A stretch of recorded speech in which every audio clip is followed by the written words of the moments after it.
Our brains work in amazing ways, often without us even realizing it. Professor Daniel Kahneman, a Nobel Prize winner, explained this beautifully using the idea of two systems, System 1 and System 2. Think of them as two different ways your brain processes information. System 1 is like your gut feeling. It's fast, automatic, and effortless. It's the part of your brain that quickly identifies a friend's face in a crowd, or makes you jump when you hear a loud noise. It operates on intuition, using shortcuts and past experiences to make quick judgments.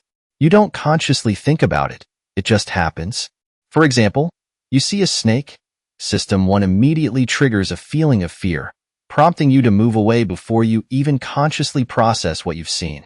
System 2, on the other hand, is slow, deliberate, and logical. It's the part of your brain that solves complex math problems, plans a vacation, or carefully considers a big decision. It needs concentration and effort.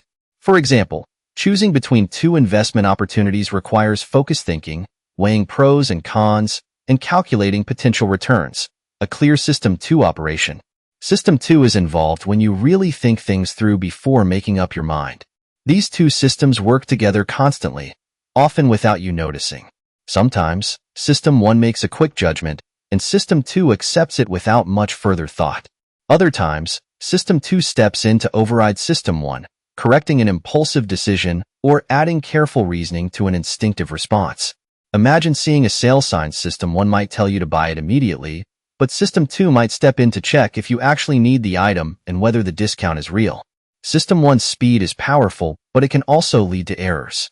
Because it relies on heuristics, mental shortcuts, it can jump to conclusions based on limited information. This can lead to biases, where we make judgments based on faulty assumptions. For instance, the availability heuristic makes us overestimate the likelihood of events that are easily recalled, like plane crashes, even though they are statistically rare. We remember the drama, so we think it's more common. System 2 is supposed to prevent these errors. It can analyze information more carefully and correct those biases. But System 2 is lazy. It prefers to accept the quick and easy answers provided by System 1, especially when tired or stressed. This means that even when we know better, we often fall prey to System 1's quick judgments. Think about impulse buys at the grocery store. You know you shouldn't, but that sugary treat is calling your name. Understanding these two systems helps us understand many aspects of human behavior. Why do we sometimes make irrational decisions?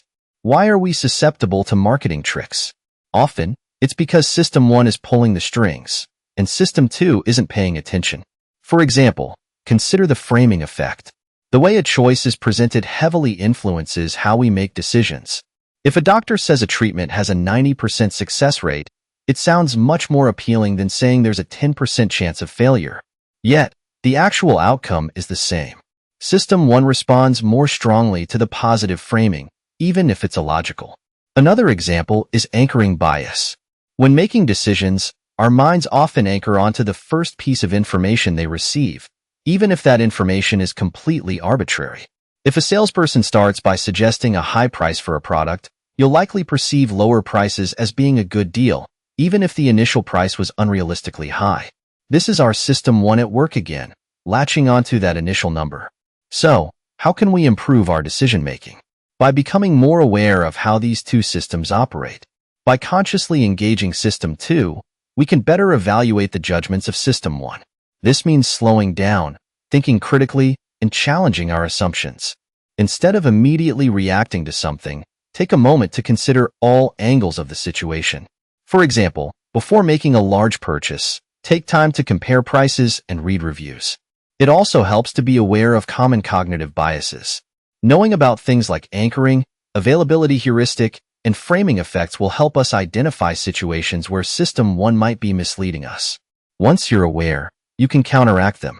It's like having a little internal referee to check the gut feelings of System 1.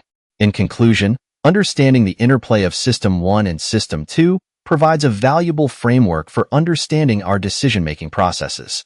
By acknowledging the strengths and limitations of both systems, and by actively engaging System 2, we can make more rational and informed choices, leading to better outcomes in various aspects of our lives.